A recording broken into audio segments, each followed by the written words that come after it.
Hello everyone, Assalamu Walaikum. How are you all? I hope you are well.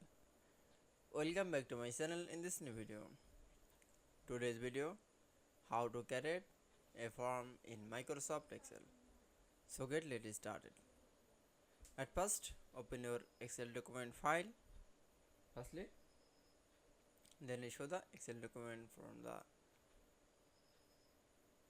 now from select now keyboard press from the control on.